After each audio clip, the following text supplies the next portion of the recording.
Jarvis. And I wanted to welcome everybody to the Region 8 RPIC and CSNOW monthly training session. Month, we are focusing on the annual report and the smart forms. And so I'm so grateful for everybody to be joining us. And to start off with everything, I have put the community action promise in the chat, and I'm going to recite this as we go just to help ground us in the work that we're doing. We've all been experiencing the worst influx of emotions and ups and downs and a lot of things that are going on. And sometimes I go back to this community action promise to remind myself for why we do the work that we do and why we exist. So I'm going to go ahead and say this. I invite you to join me in reciting this. As I mentioned, it is in the chat. Community action changes people's lives. It embodies the spirit of hope, improves communities, and makes America a better place to live. We care about the entire community, and we are dedicated to helping people help themselves and each other. So thank you for all the work that you're doing. And I am so excited to introduce you all to Tiffany Jarvis from NASCSP. She is the Smart Forms Annual Report guru at our federal partners at the National State Office Association. So please join me in welcoming Tiffany Jarvis to our session today. Tiffany, you're on. Great, thank you. Can everybody see my screen? Or did I stop sharing? I think I stopped sharing. I think you stopped sharing. There we go. You guys, Okay. I do want to mention here at the end of this presentation, there is going to be a survey. It's just a very short 7-question survey that I ask you to please take so we can assess how we're doing in providing you with our services. I'm going to keep an eye on the chat for Tiffany, and I'll let you take it away. Feel free to ask questions as we go along. I understand that sometimes it's easier to get them addressed before moving on, so I'm okay with taking questions throughout. I'm also have time for questions at various different places, so feel free to use those times as well. In the chat, I did put today's PowerPoint in the PDF version for you to follow along if you want to, or look at that later.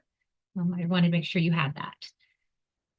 So we are here today. Let me make sure I'm on the right screen here. There we go.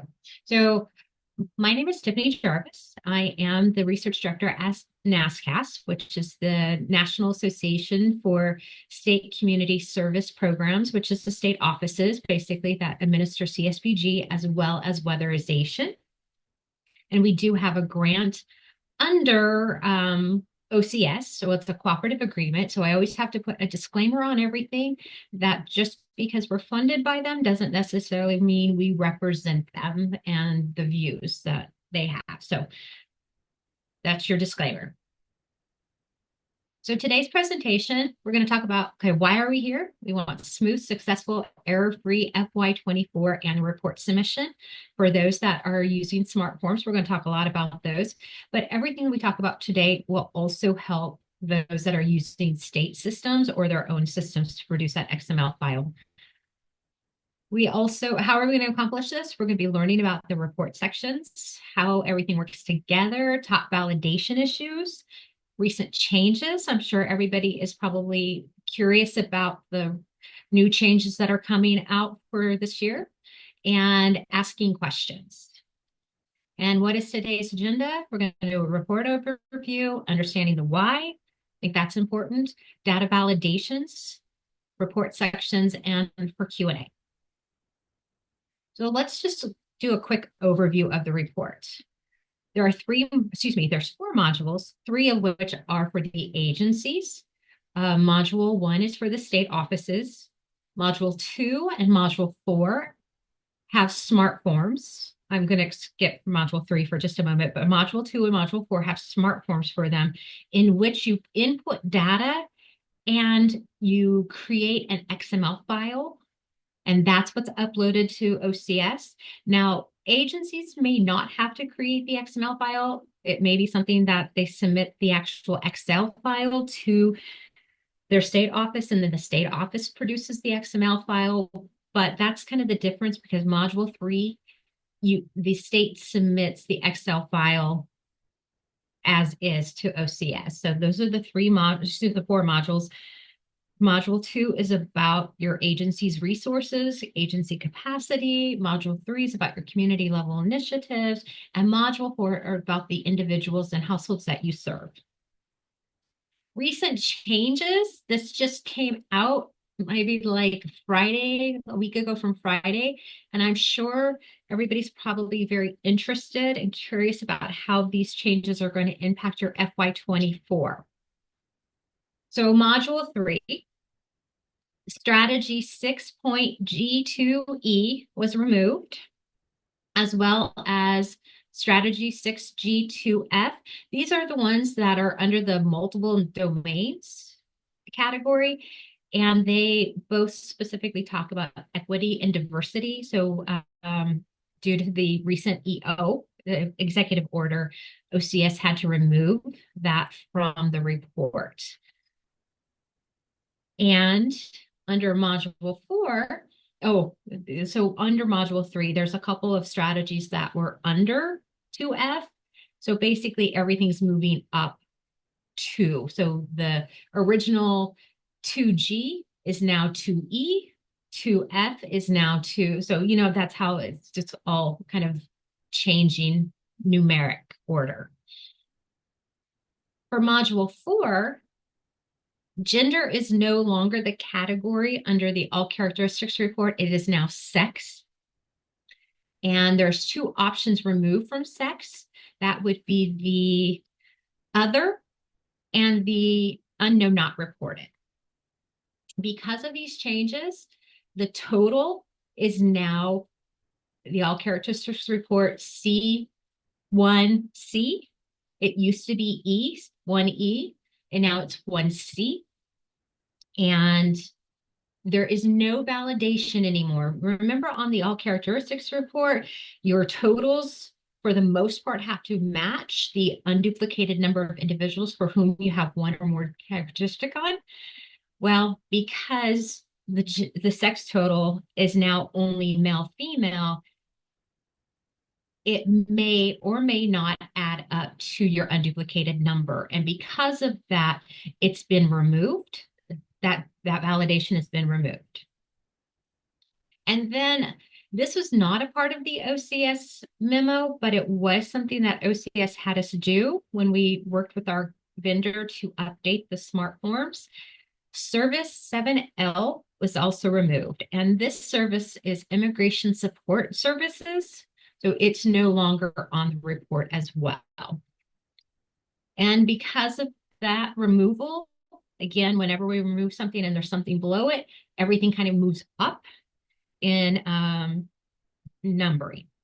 Now, it's very important that what I'm talking about here, these changes, they are on the front end, the smart forms.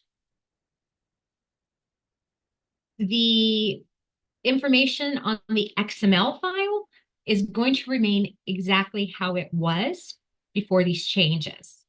And the reason why this is, it's going to take a lot more time for OLDC, which is the online database that OCS uses that the states submit the reports to. It has to be updated, or the files will not be accepted because it's a mapping issue. So the smart form, has one label and it has to match exactly the label over in OLDC. So for that reason, like I said, the XML file is not changing, but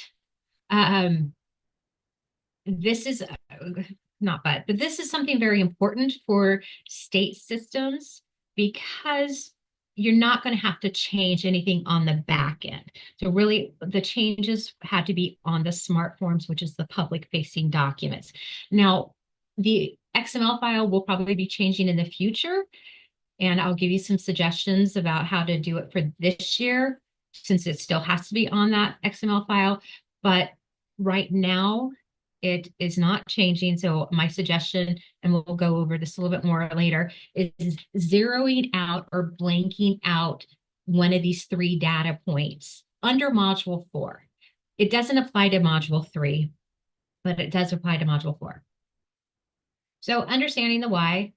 So PEAK is an OCS acronym standing for Performance, Evaluation, Accountability, Accessibility, and Knowledge. And so I just want you to see the entire kind of performance management system that OCS maintains. And the annual report falls under accountability. It also falls under accessibility and also knowledge. And I've also highlighted the annual report and the CSBG performance management website. So OCS and the congressional report. OCS has to produce an annual report to Congress. It's called the report to Congress. And OCS uses the data from the annual report to produce that. Also, they use the information for it. It's an internal annual report. And then the performance management website, agencies probably right now do not have access. I do believe only state offices and state associations have access, but this is going to be a public facing website that OCS is going to maintain, where all of the data of the performance data is going to be. Right now it's private, but the expectation was it's eventually going to go public, but we don't know when and what, honestly, the recent changes have been made, how that's going to impact. But that was the original intent of the performance management website. Okay, so the report to Congress, just give you kind of an idea.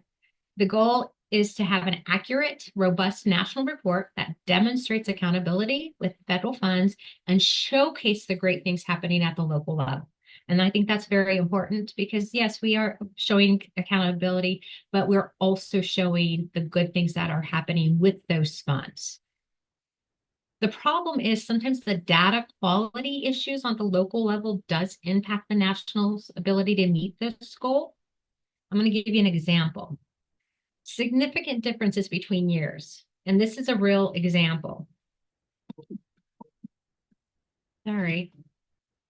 I don't know why my Teams is ringing through. But so this is an example of an NPI.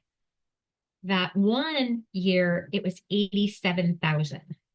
And then the next year it was over 5 million. That was such an extreme difference. And that difference was the result of one agency, if you can believe it. It was because that agency went from 2,000 to 5 million. It was just a simple data entry error, but it does impact the national data.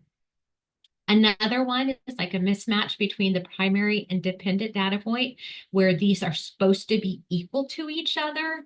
But you see that the primary one, which what I call the parent, is 351,000. And then the dependent ones that should aggregate together actually are more at 372,000. So we have some accuracy problems. And there's a mismatch between unduplicated number of customers served, the services that are provided, the results, and the resources. So that's just kind of why we are concerned about quality. So solution is to understand why we're doing the report and how it benefits, review to make sure your numbers are accurate, confirm or correct when necessary, and create a data quality culture. This is key because it does not matter how you complete the SMART forms each year. If you do not, I don't mean that it doesn't matter. What I mean to say is it's going to be less effective.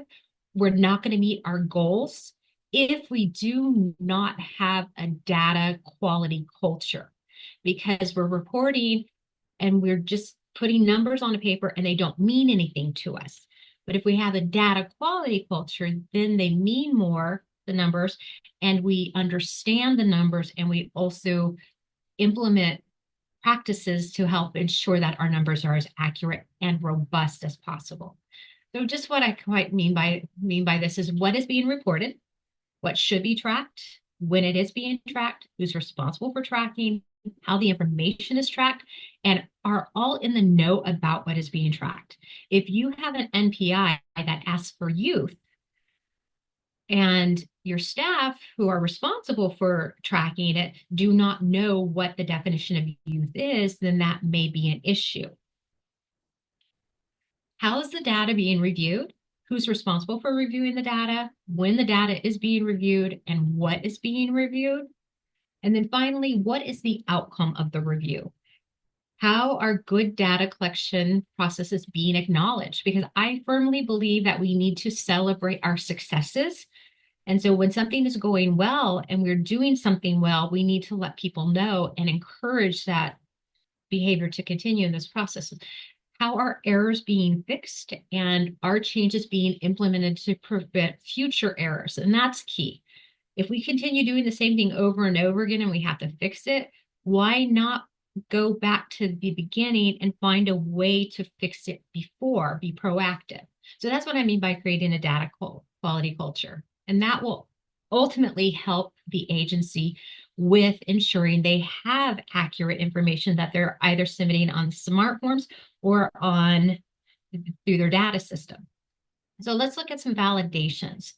These are going to be largely programmed into your smart forms. Some are not, but I'll talk a little bit more about that. But it's important to understand the validations that you're going to receive. There's two types. There's warnings. So warnings just basically say, please review your data. Something is just wonky. Something's not looking as accurate, or or some questions about it.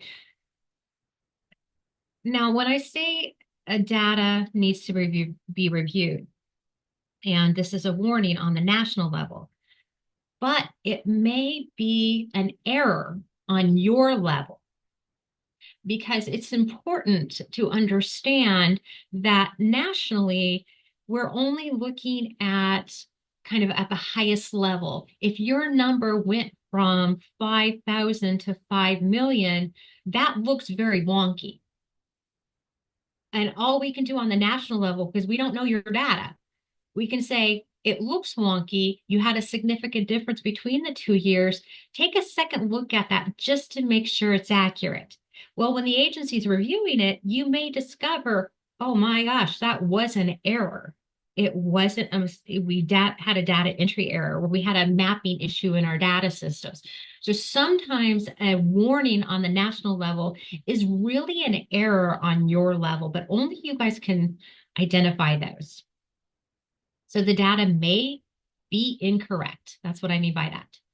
Confirm if correct and provide an explanation of why, or fix it if not correct. So on the smart forms, you will see a warnings and errors tab that provides you with a list of the warnings.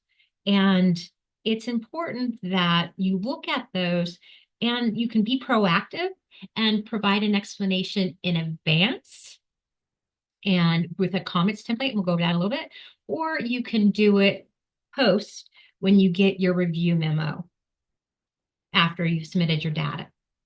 But that's what warnings are. Errors, on the other hand, it's saying that your data is incorrect. There is something wrong with your data. And I've sometimes seen in explanations where some agencies will say, well, my data is not correct, or my data is correct. If you're getting an error, it means it is actually incorrect. The thing about an error is you may not be able to fix it at that particular time. It is easy to fix something sometimes going forward than it is to fix a year's worth of data going backwards. But it is important to recognize that when you receive an error, it does mean your data is incorrect. And the data should be fixed whenever possible before you submit your report. So let's talk about the smart forms. They are programmed with most of the warnings and most of the errors. The warnings are shaded yellow. It's kind of caution. and then an error shades red. So it's important that you also get some visual clues.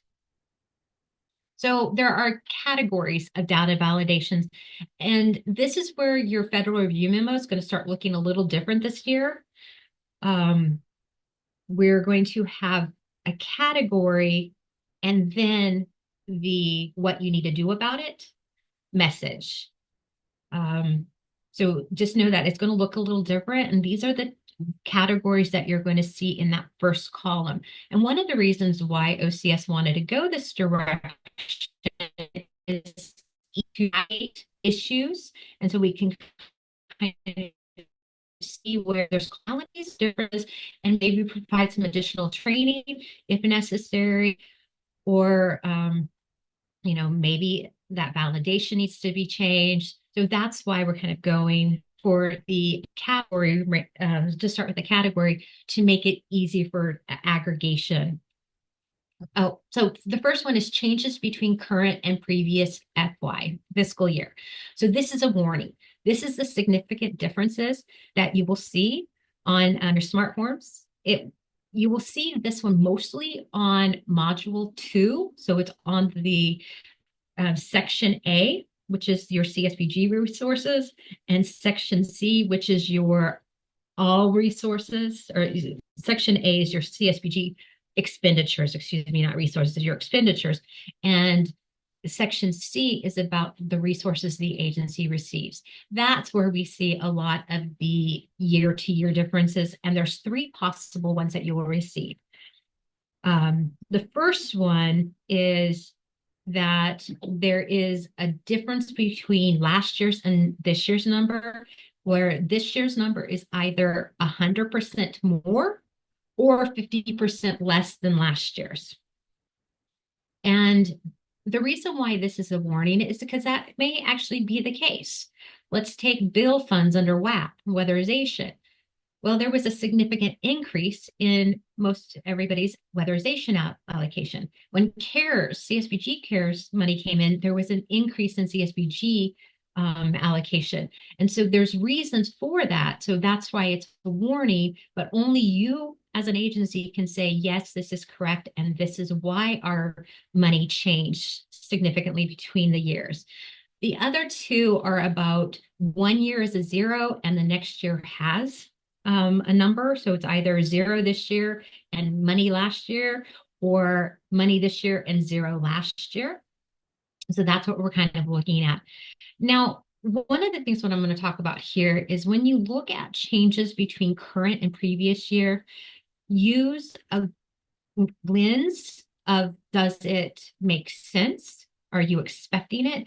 But also look at, is it significant? And we'll get more into this a little bit later, because small numbers are very, any change to small numbers makes it look more significant than what it is. You go from 1 person to 2 people, well, that's 100% more, but it's not significant. The other one is a dependent data point is larger, and this is an error. And we'll get through some examples of this. This is where I see a lot more of the errors when I review reports than any of the other ones. Inconsistency between data points. So this is just saying data point A and data point B are kind of related, but based off of the numbers you're reporting under these or not reporting under these, then it looks like maybe there's a little wonkiness going on, and we'll show you that in just a little bit. We'll go in more detail. It's a warning. Summation issue. This is when 2 data points must equal each other, or several data points must aggregate together to equal what I call the parent. So this is an error. Missing data. This is when something is required, but it's not there. And then other validation errors. It just depends. Some are warnings, some are errors. For example, agencies are required to identify what the reporting period is, and there's 3 options. Well, we're looking at that agency compared to all of the other agencies in that state, and we're looking for exact same box checked. And if one agency puts the January through December and everybody else has an October through September, then that agency that is different will get an error because those have to match. Okay.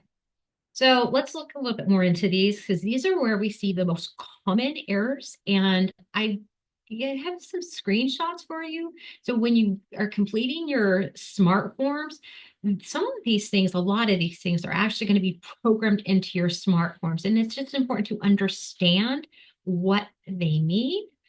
So dependent is larger than the primary. So this I call sometimes the primary as the parent and the dependent as the child. It's just showing that there's a relationship between them and that the reference data point or the primary or the parent has to be equal to or greater than the dependent. Or another way to look at it is the dependent cannot exceed. So the dependent can either equal or be less than, but the logic is the dependent cannot exceed. So there's a couple of clues that you're going to be looking for to kind of help identify where this logic is in place. There are language clues of the CSBG funds reported above. So that is telling you that this is a subset number, not a standalone number. So of the reports or the numbers reported above, how many fit this particular or this data point? So let's say your agency is reporting $10,000 of CSBG expenditures. That 10,000 of expenditures includes your administration, the funds from CSBG that you use towards administration. Whereas A3, you're just saying of that 10,000, 500 went towards administration. So that's like I said, a language clue. You also will see visual and numbering clues. So you look for the purple boxes here. So you see that B4G is the parent, and then the little 1, 2, 3, and 4 under it are the children. And not only so you see a numbering difference, kind of it built upon each other, but you also see the indentation. And that indentation is also telling you that those are dependent data points. And then you see an example on the FMPI side, on FMPI 1H has that little 1, little 2, little 3, and they are indented. You see on the bottom one, this is a screenshot of your FMPI columns. So the number 1 is your parent number. The number 3 is your child number. So the child can always equal the parent, but cannot be more than the parent. In the case where there are multiple children, they are not aggregated together because a person may be in more than one of those children. For example, you have a weatherization staff person, and that individual is an energy auditor. And that individual also is a QCI. So under B4G, you're reporting that person one time. That's your unduplicated number. Whereas the little 1 through little 4 are the unduplicated number of individuals that have that specific certification. So B4 is anybody who has an energy professional certification, and then the little 1 through 4 is what specific types of certifications that they have. So in this particular case, 1 under 4G, but also 1 under G1 and G4. Now, the reason, so this logic is, like I said, cannot exceed. If you report 1 under 4G, but you report 4 under 4G1, that is an error because your dependent data point cannot be greater than the parent. And I see this, unfortunately, a little bit more times because these are a little bit harder because they're not aggregated together and not everybody fully understands, I think, when they get this validation on their smart forms, what they need to do to fix it. Same way with 1H. The other thing you want to look for on this is not shaded. There are some data points that are indented, but the parent is shaded. And on the smart form, shaded means you cannot enter data into that particular cell, provided you open the smart forms correctly. So that's very important. So just a non-shaded cell is something that you have to manually enter data into, whereas a shaded cell is an auto calculation by the system. Another kind of thing that I see specifically on the B4G, and that's module 2, section B, you will see numbers under the children, but nothing in the parent. Or sometimes you will see something in the parent, but nothing in the children. And we see that a lot on the FNPI. So there's another one besides 1H. There is 6A that also uses this logic. And what we see is, again, there's some data in the parent, but not in the children, or there's data in the children, but not in the parent. And that is an example of missing data. And that's an error because there's supposed to be something in both of those. Now, in terms of, on the FNPIs, in terms of the number served versus the number who achieved, it is okay to have 0 as a target. It is okay to have 0 results. That's not an example of missing data.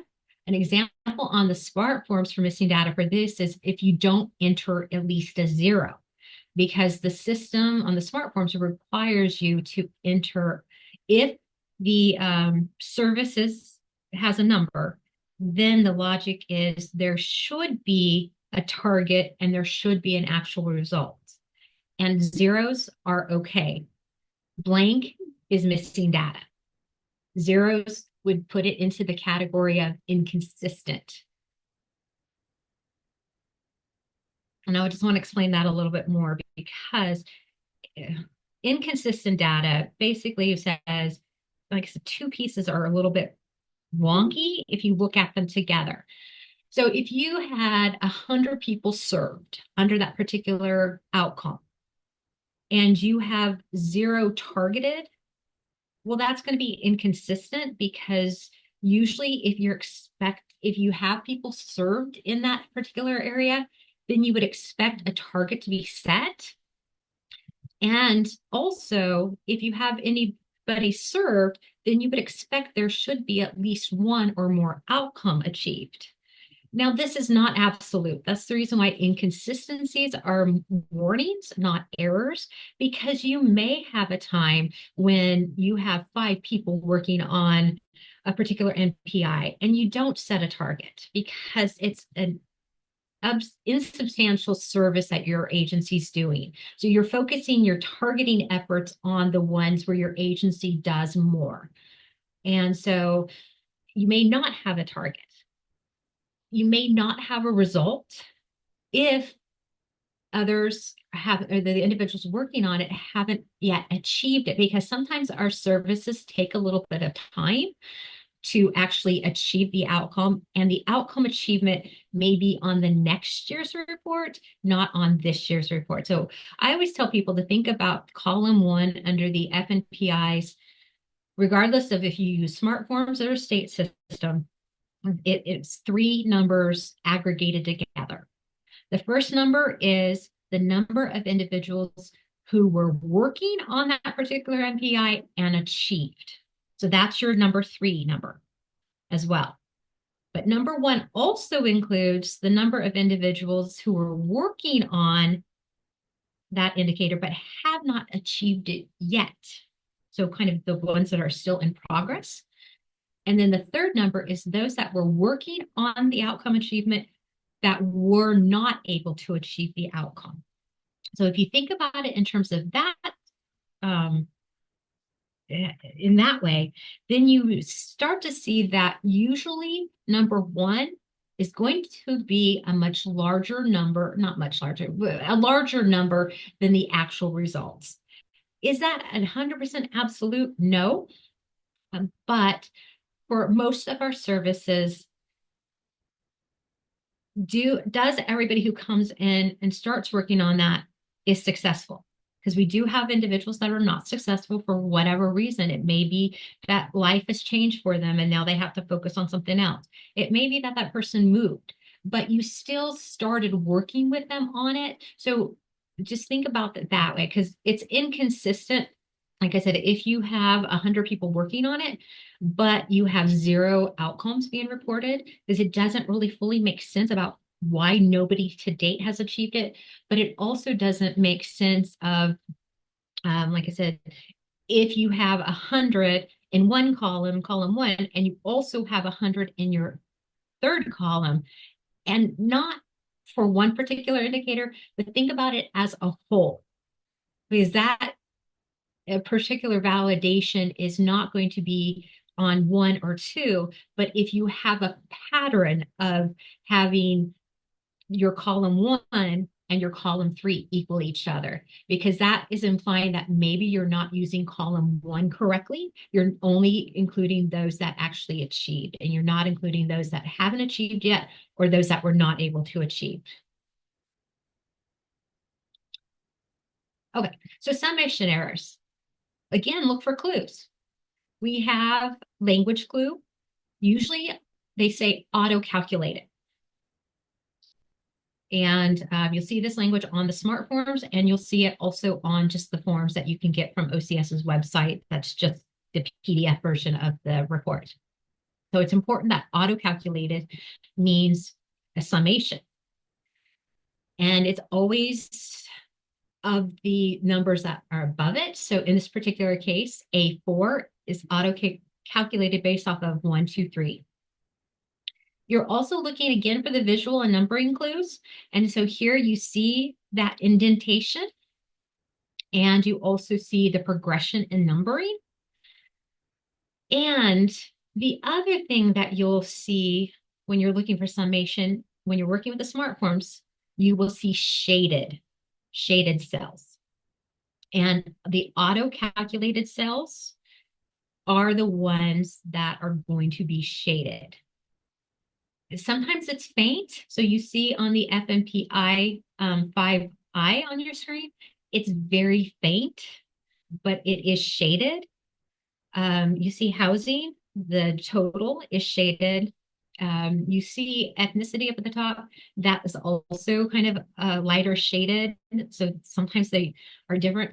But on the smart forms, another clue for you is you cannot type data into those cells.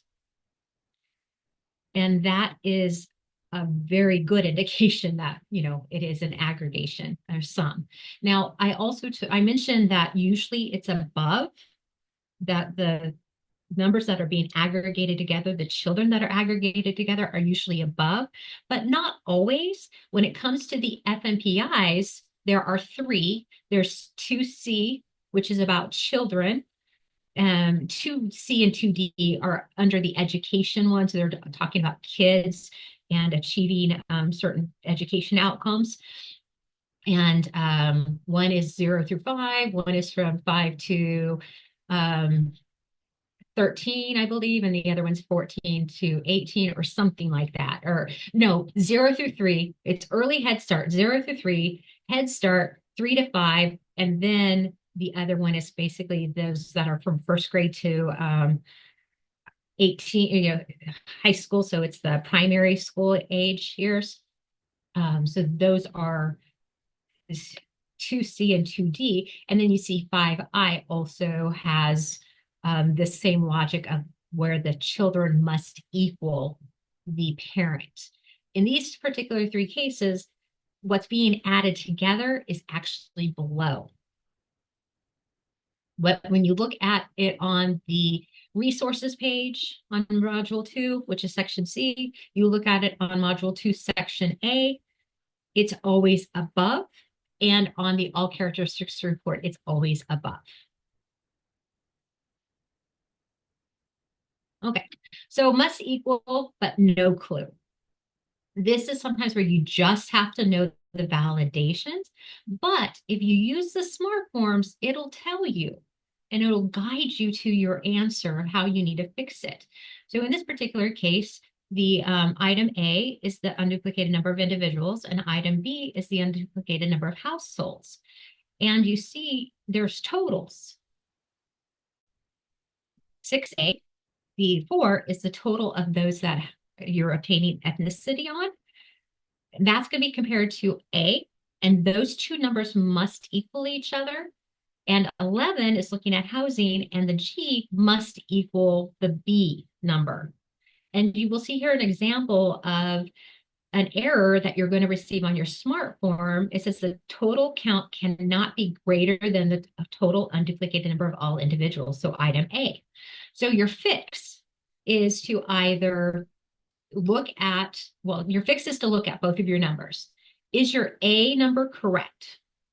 If your A number is correct, then you know that your A4 number is not correct.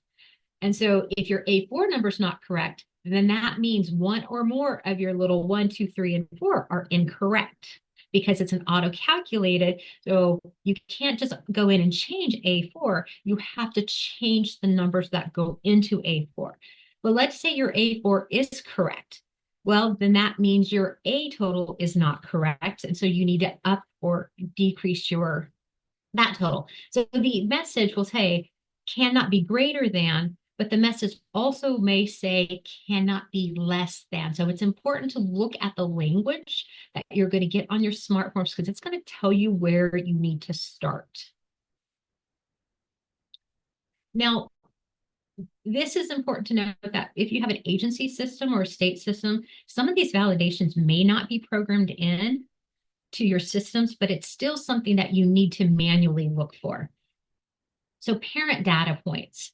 You need to be familiar with who the parent is or what the data point is, because this is what the child or children are being compared to. So sometimes it's A or B on your all characteristics report. Sometimes it's age groups. And we have lots of different age groups depending on which particular data point we're looking at. Some of it's looking at disabilities. So you're looking compared to your yes number. The parent in terms of this 1H and also 6A, the parent is the top one where the children are the little 1s, 2, 3, and 4. And then under 13, you have a couple of different parents.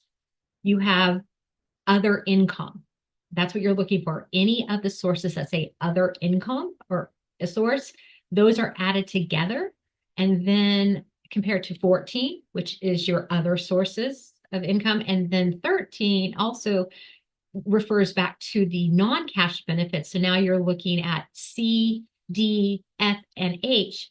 Those aggregated together become your parent. So sometimes the parent is a standalone number, so like disabling condition, but sometimes the parent is an aggregation of other data points. So it's important to know what that parent is and how you come up with that parent. So the total number of volunteer hours donated to the agency, that is the parent, and it's of that, how many were donated by low-income individuals. So again, just knowing what the parent data point is, or the aggregation to come up with the parent number. So starting points, places when you're looking at your validations. Do you expect the difference? What's the difference expected? If you know that you got more money or you are grant ended, that's expected. But if you don't have any changes and you still are basically getting the same amount of money for your housing, your emergency rental payments, and you see a difference, that's probably not expected in terms of money wise, but it may be expected because maybe you were down a staff. So again, you've got to look at not only is it different from year to year, but start investigating the reasons behind it. Because if it's unexpected, then you need to do a little bit more investigation of why. Because there may be a data entry error, something may not be mapping in your system. I've faced that before where you're tracking the data, the staff are tracking it, but for some reason it's not being pulled onto the report. And so if it's not being pulled out of your system, then you can't use that data to put onto your smart forms. So that's kind of what you look for. Correcting a previous issue. So maybe last year there was a mistake in your report, and this year you're correcting it. Well, you're not changing last year's number. You're going forward. So that's going to be your explanation when you provide one. Yes, these are different. The information is correct, and here is why.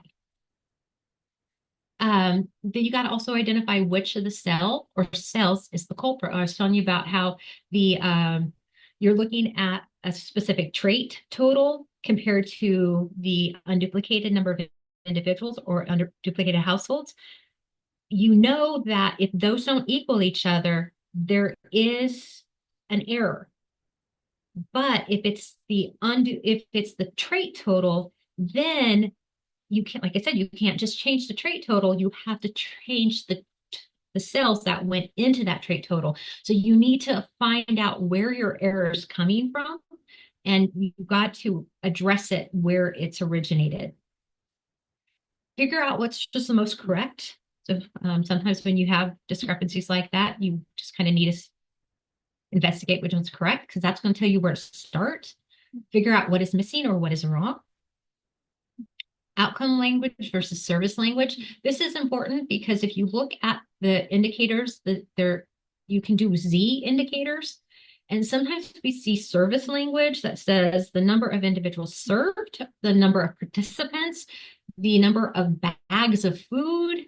So those imply a service number, whereas an outcome is kind of the so what. So if you do use the Z indicators, then make sure you look at your language. Are you doing the language in an outcome format? And the biggest way is, does it make sense? If you are reporting weatherization dollars under your module 2, but you're not reporting any weatherization services under module 4, does that make sense? And it's important to have somebody else look at it to help you make sense. Now, some of these errors, specifically when it comes to module 2 and module 4 comparisons, the smart forms are standalone. They do not communicate with each other. So that is an example of a validation that you need to be aware of, because the smart forms are not going to give it to you. It will be on your review memo, but you won't know about it on your smart forms. So example, if you have a CSBG expenditure under education, and we are going to look at the education service domain, is there at least one service under that domain? If so, then your data is consistent. But if you have an education expenditure from CSBG, but you have absolutely zero education services, then that triggers the inconsistency. And it's not necessarily wrong. It could maybe how you're tracking your information, but it's asking you to take a second look at it, because on the surface, it doesn't look consistent with each other.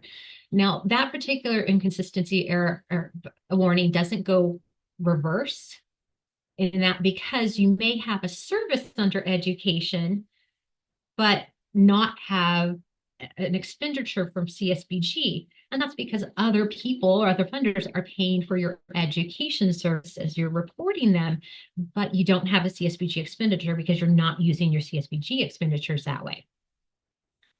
Now, it is, some of them do go both ways though. So like I gave you the example of weatherization. If you have weatherization dollars in your section C of module 2, but you do not have weatherization services under, your module 4, then that's going to be a validation warning. But if you have weatherization services and no weatherization dollars, that also is going to be a warning, because again, it's inconsistent.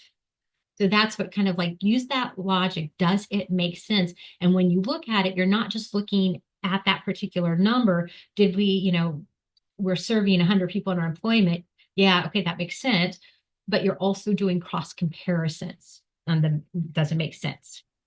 Hey, Tiffany, this is Uh-huh. Susan, and I think this might be a good time to pause really quick and just see if anybody has any questions. You've gone over a lot of information, and I wanted to give you guys an opportunity to ask any questions if you had any. Does anybody have any questions? If you do, please take yourself off of mute, and we'll go ahead and answer those for you.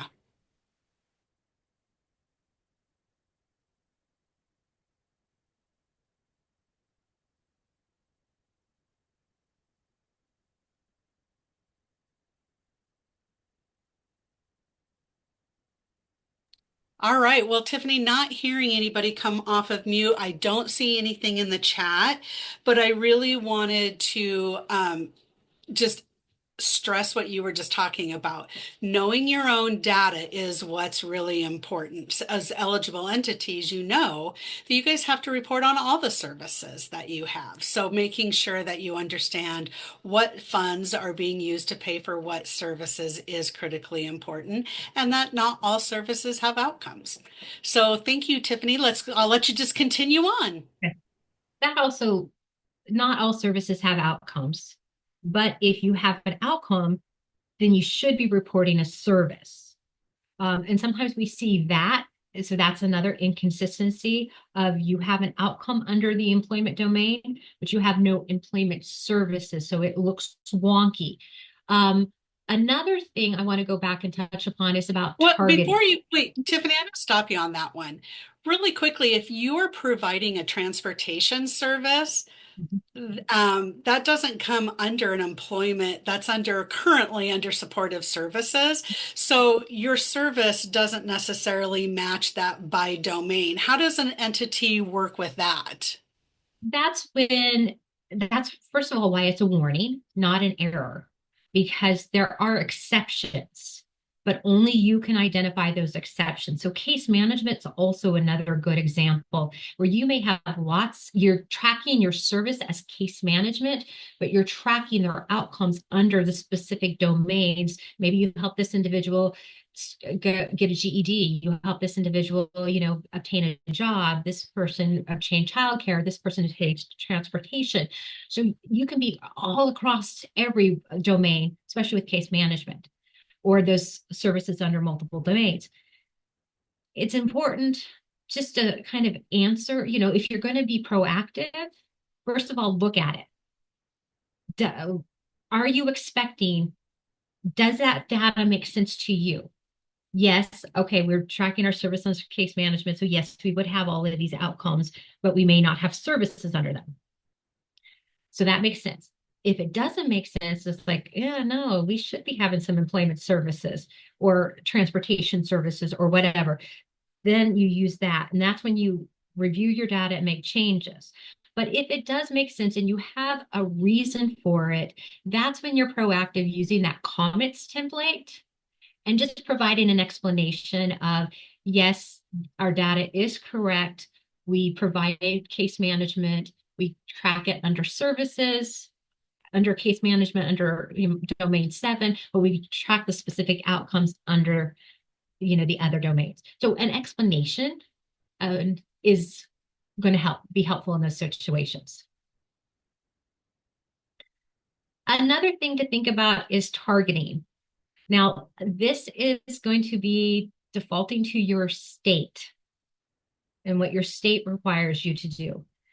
But I believe that not all outcomes or the performance indicators that you're reporting on will always have a target. Again, kind of look at significance. If this is a common program that your agency's involved in, you're probably going to want to set targets. But as a case manager is another example. You may have 99% of the individuals all working on, or 100% working on budgeting skills. And so maybe you're going to say, everybody to target that particular FMPI. But maybe on a rare occasion, maybe like 1% of your individuals are working on obtaining a GED. Well, if that's kind of just an added bonus, is what I call it. So you get credit for providing that outcome or helping the person achieve that outcome, but you don't necessarily set a target because you don't always know at the beginning of the year what is going to be asked for. So start with the program and what are the primary outcomes of that program and focus on those targets and not the kind of the added bonuses. But again, default to your state. So pitfalls to avoid: not correcting errors prior to submission.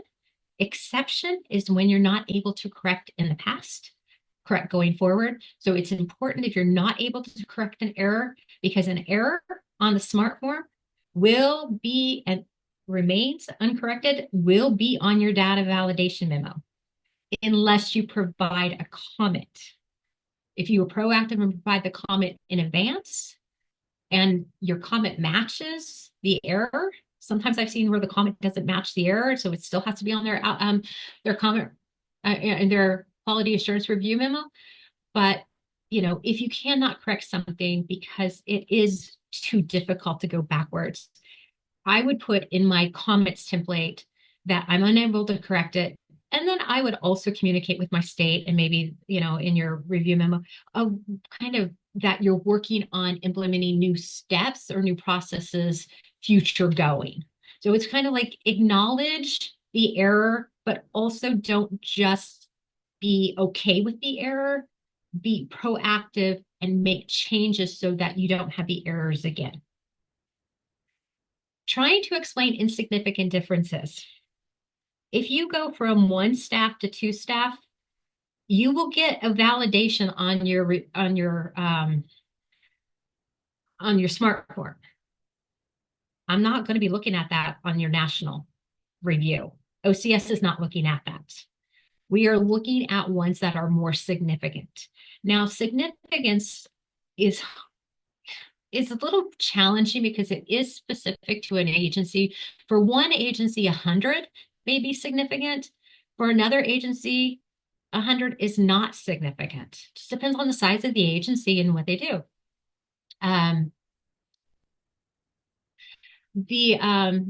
So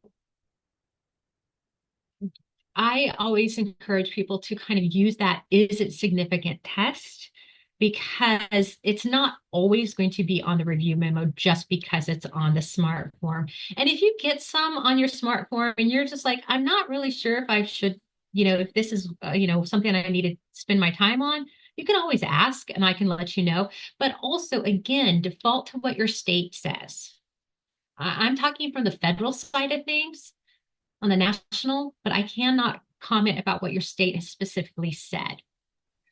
Tiffany, we do have a question in the chat from a state office, and it says, so I'm, oh, let okay. me finish this slide and then I'll go back. Thank you. Sorry. Oh, no, that's good. Because I saw it, because it kind of saw it pop up, and because I have the chat or the going up. Going above and beyond in explanations, you need to do enough, but you don't have to explain the beginnings of time. So, just do what's reasonable, work with your state, fixing one issue and causing a new validation issue. This is really important on the all characteristics report. If you change your unduplicated number for one specific data point, characteristics trait, then you're going to have to remember to update all of the other ones based off of that total. So know that when you fix one issue, it may lead to another issue. Confusing cannot exceed to must equal. Treating sections as standalones. This is where I saw you got to look at module 2 and module 4 together. You're looking at the different sections to see, do they make sense? And not using the unknown, not reported category correctly. And this is on your demographics. When a trait total, such as age or ethnicity, so that would, or age, education levels, all that kind of stuff, they have totals. If your total does not match your unduplicated number, then the unknown not reported is your friend, because usually that's what's missing is maybe your system's not tracking the unknown not reported. So make sure you're using that. Okay. So let me go back up to this question really quick.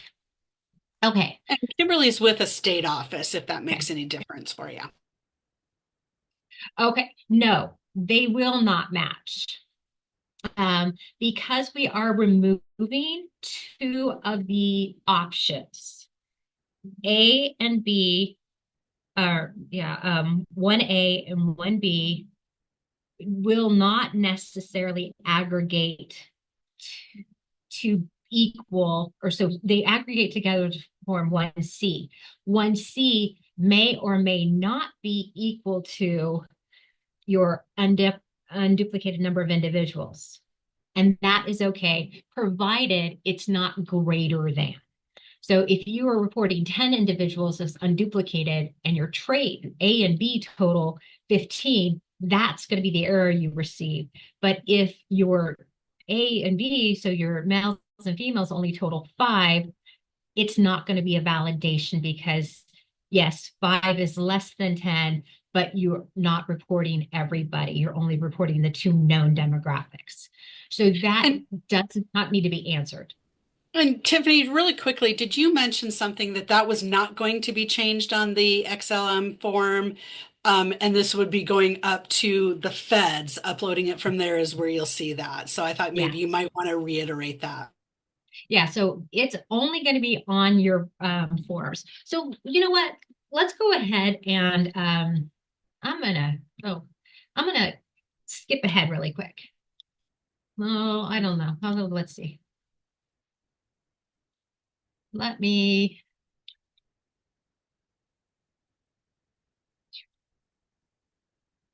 Okay. This is probably what you guys are going to want to be interested in. So we had to create some updated smart forms.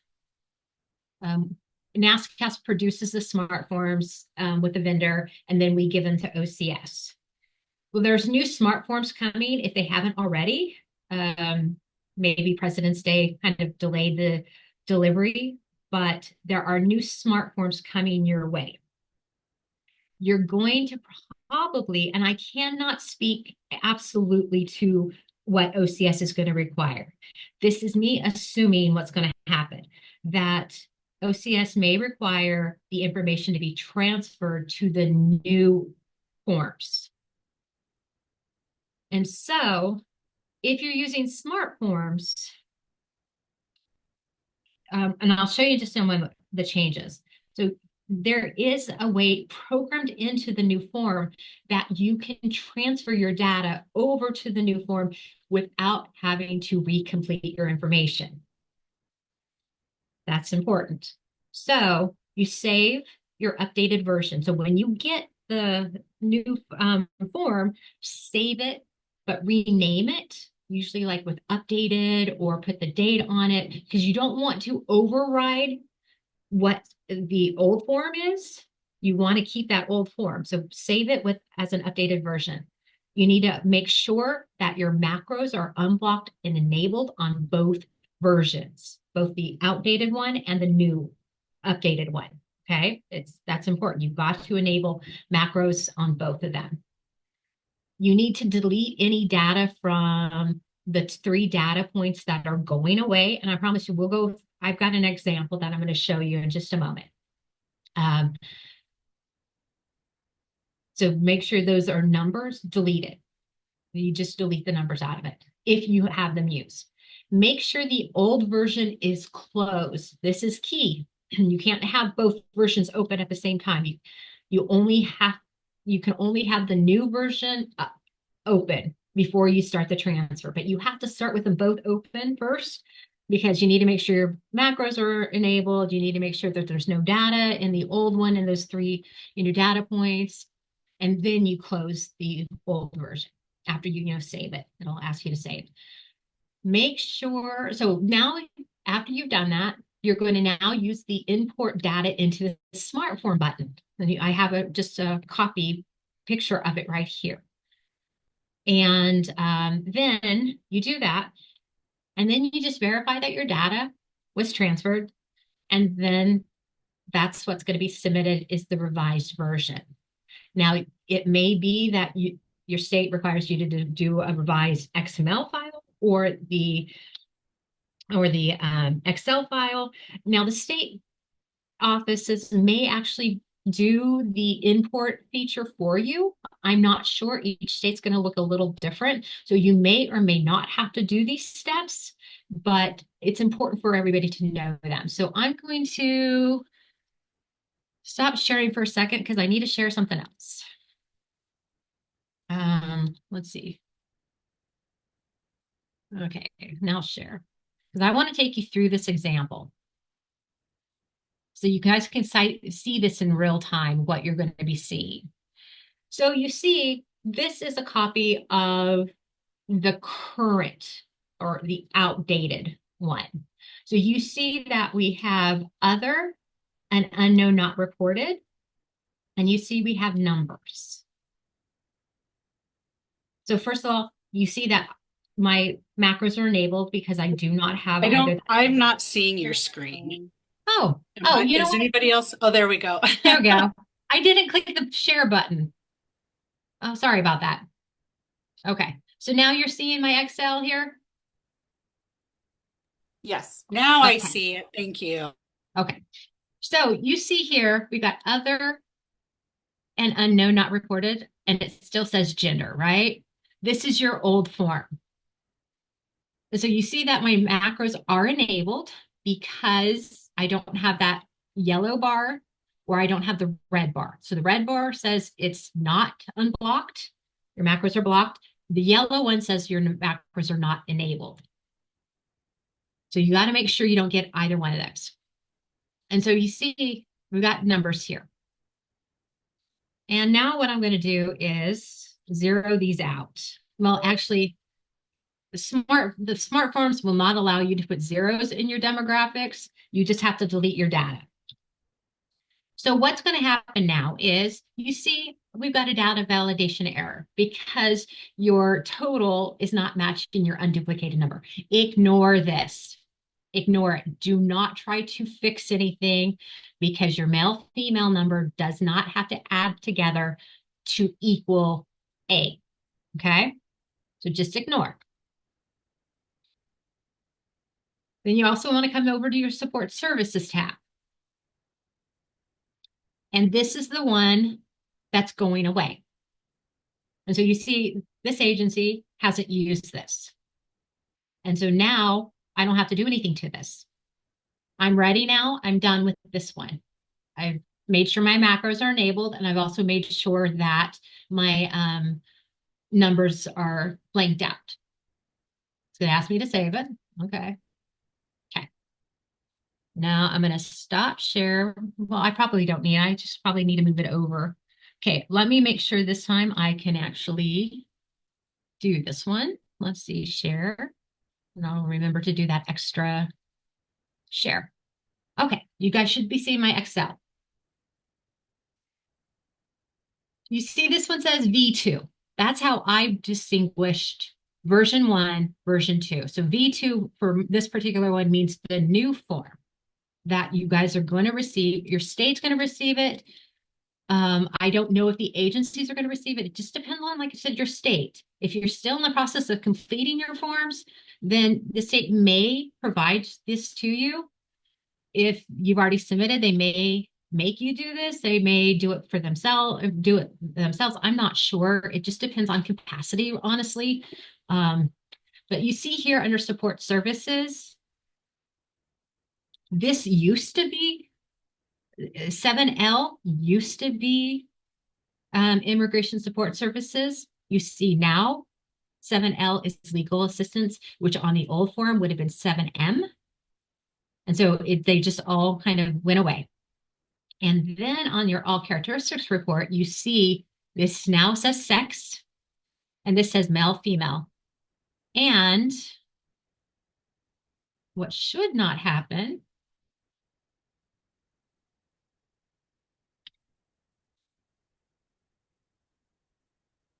you see how that validation is now gone. Excuse me. Ignore this because that's everything else is not completed. But this particular one doesn't trigger a validation, even though this does not equal that.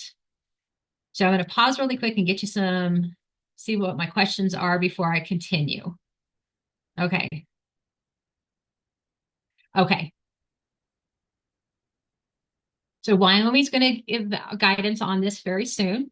And North Dakota hasn't received the new smart forms yet, and neither has Wyoming. So they're there. That I think they're just probably going to be distributing them this week. Okay.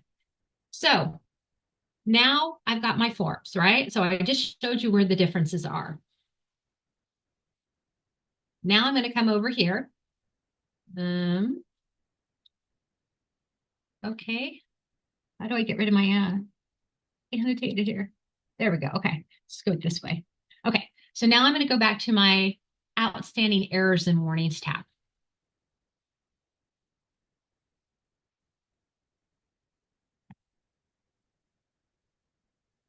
See this button right here? Import data into this smart form. It's going to say, okay, where do I want to get my data from? I'm going to do this one. You see, I've got an M2. It's going to say, you can't do that. So it says the selected file is not in an M4 smart form. So you don't have to worry about doing an error. Oh gosh, I got M2 and onto my M4. No, it won't allow you to do it. And it likes to be a little wonky. It's got a lot of stuff going on in the background. So if you see something like this, it'll come right back to this. So now I do import, and now I want to go to V1 because that's what my old data is. And now you see how I've got my hourglass, and you see it's kind of funky over here on the import data. It's kind of going highlighted, not, that's saying that it's working behind the scenes to pull that data over. Okay. Once it's done, you get this message, done. And now everything, and this one's a little bit, because it's got a lot more data now in it, it just wants to do this. It may just be my system. I'm not sure. Just give it some time. It'll start to behave.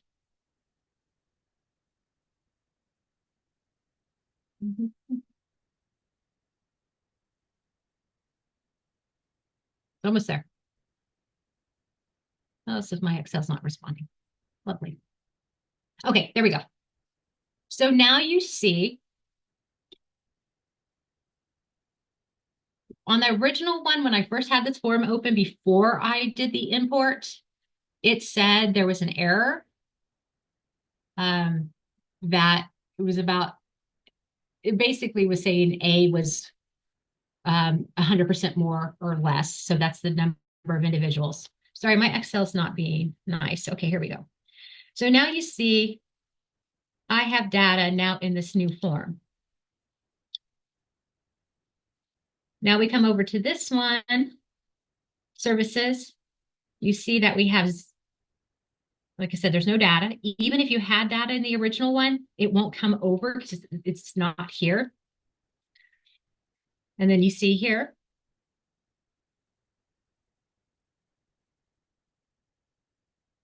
now,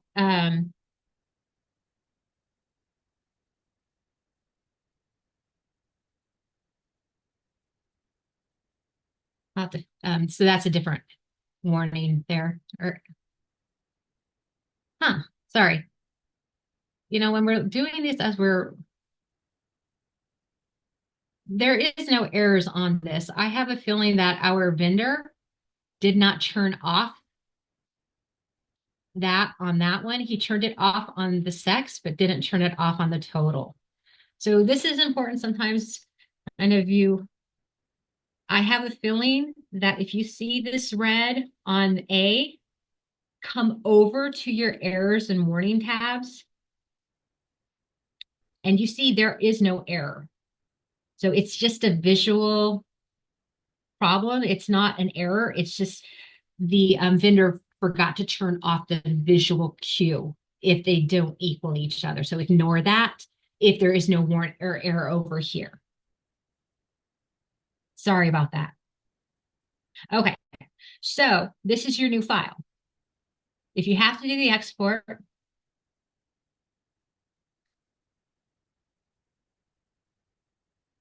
let me see. Um, okay. And hopefully you're seeing the XML file. Is that what you're seeing? Okay. So this is We're where I seeing told, your note. We're seeing your notepad. Is that yeah, what you wanted? Okay. yeah. Um, this is where I'm telling you it's not changing. And this is especially important for those that use state systems or another system, agency system. They don't use smart forms because your smart form will always produce it as it's supposed to. But if your vendor changes the XML file to match the public facing changes, you're not going to be able to upload your data, or your state's not going to be able to upload their data into OLDC. So you see that this one still says gender male, gender female. This one still says gender other. And you see, this is C, where on the form, C is now total, right? This is D, and now you have your gender total. The reason why I tell you to zero out, it's because if you still had numbers on your original form before moving it over, it will actually show up here on your XML file. I just suggest doing it. I'm not speaking for OCS, but I suggest doing it this way so that it shows that we are not capturing that data. We're not reporting that data. And since OLDC takes a little bit more time to be updated, it's kind of, this just kind of demonstrates, yes, OCS is complying with the executive order, but it's still on the XML file because it has to be changed first. So the other thing is you will also see that Immigration Support Services is still on here, but with a 0. Okay. So, okay. And so Montana's also going to be sending them out guidance. But that's just important that I want to leave you guys with this, that transferring your data, you can still work with your current file. Look at your validations. Look at the warnings and errors you're receiving. Fix those so that your file looks good and is ready to be transferred over. And then when it's ready, then you can transfer it over using these steps. Now, I want to tell you that unfortunately, that import button does not seem to be working for everyone. It has something to do with how their systems are set up. And I was working with Melissa over in Kentucky, which is why I have Kentucky's data, because I wanted to see what she was seeing. When she clicks on the import button, nothing happens. But what you saw when I click on the import button, something happens. It's something about her system setup, and we haven't quite figured out how her system is different than mine. So I leave this with you guys. If this button doesn't work for whatever reason, I can help. Somebody on the NASCSP team can help. I've done this for some other states. All it requires is I need your file, your original file, the version 1. And then I already have your version 2, so you don't even need to send that to me. And I can just quickly move the data over and send it right back to you. And anybody on my team, Sarah and Brandy, are going to be on alert. So whenever we get requests in, we can get them in and right out as soon as we possibly can. So we've covered a lot, and I know we're kind of getting short on time.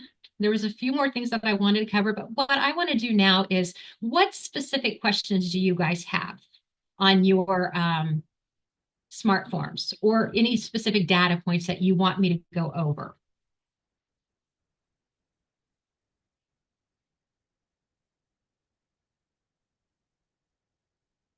I guess I would ask anybody does anybody have any questions about what she means by enabling your macros or anything like that? I do know in Wyoming, we've had some issues where people have used Macs or Apple and they haven't been able to work with the smart forms well. Do you have any suggestions for people who are working on a different platform other than a desktop PC?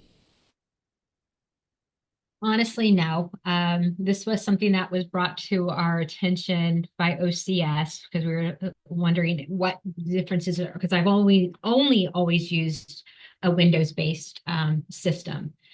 The macros will not work on Apple, on an Apple-based system. That's what I've been told. And I need some real-time examples and I need to see and have some experience working with an Apple to see if there is a workaround better than what I'm going to suggest. Hop onto a Windows-based PC and get it completed through the Windows-based PC.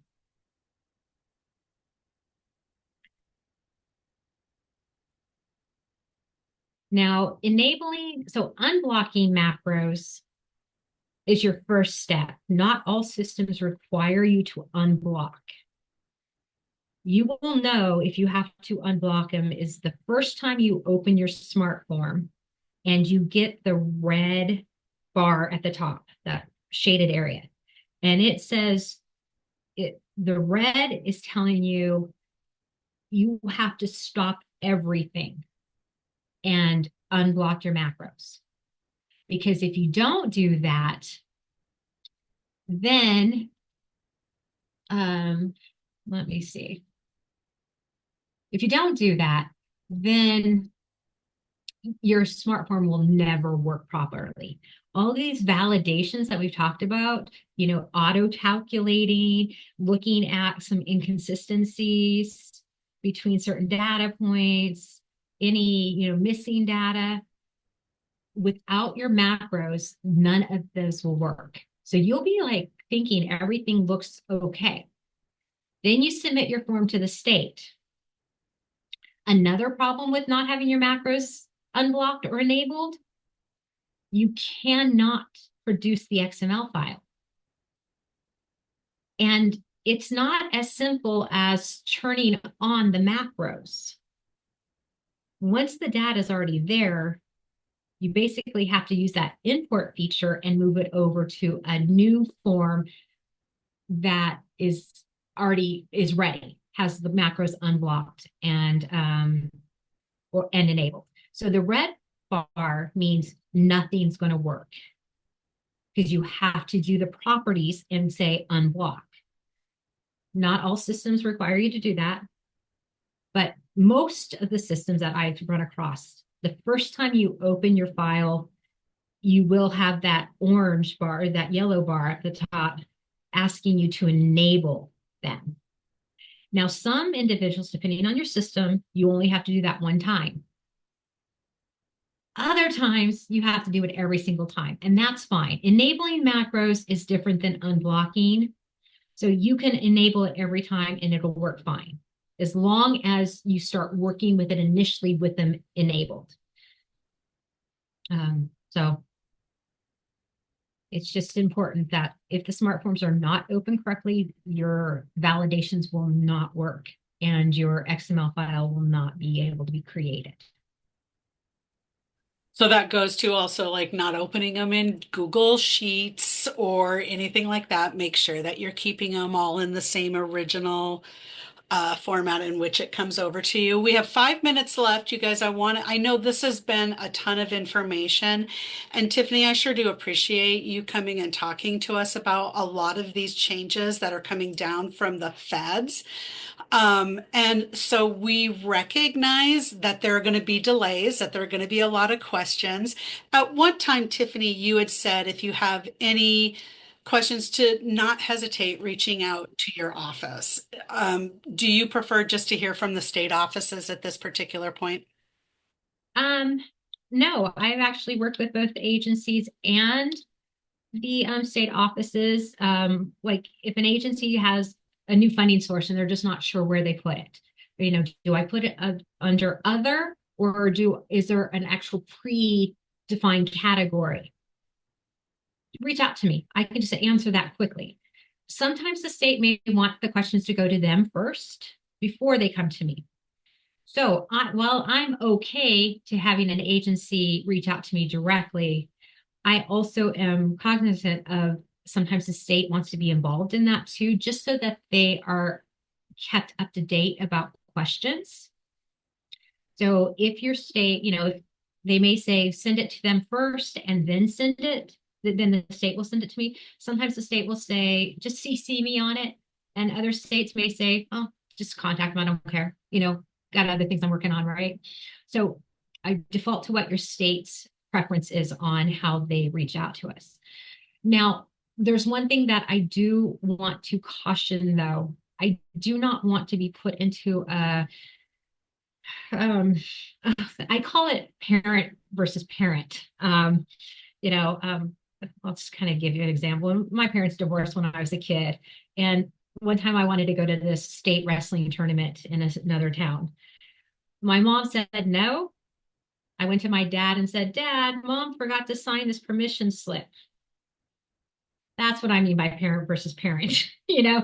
Just, if you have something that the state has told you, and I don't want to counter what the state says. Okay. It may be, and in one particular case, the state told the agency wrong. I also want to work with the state first to kind of help kind of address that first and have the state kind of be the solution, not me. But it's not always that black and white. Sometimes it's just like, do you set a target or don't you set a target? There's no right or wrong answer. It just depends on what is appropriate for your agency and for your state. So sometimes it's like that kind of situation. That makes sense.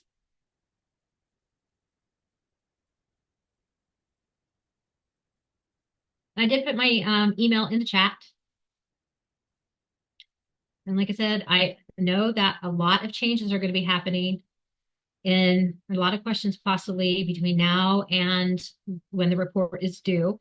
Now, when I say the report is due, there is two due dates.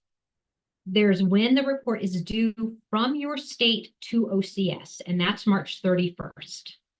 But then there's an internal due date of when your state requires you to submit it to them. Because in theory, the validation checks start with the agency. The agency knows their data. Then the state reviews it and follows up as needed, and then the national review. So usually the state needs a little time for their review. So that's it. There is a survey that needs to be completed. So encourage you guys to do that. Okay, so we do have Wyoming does want to be CC'd. So like I said, just work with your state. That's most important. That is so helpful. Thank you all so very, very much. I know this is a lot of information. The slide deck is in the comments. If you did not get the slide deck, you didn't see it in the comments, I have downloaded it. I have it with me. I'll go ahead and email it out to you if anybody needs it. Please do take the survey at the end so we can let you guys all, so you can let us know how everything's done. Appreciate you, Tiffany. Thank you so much. You have a great day out there. You too.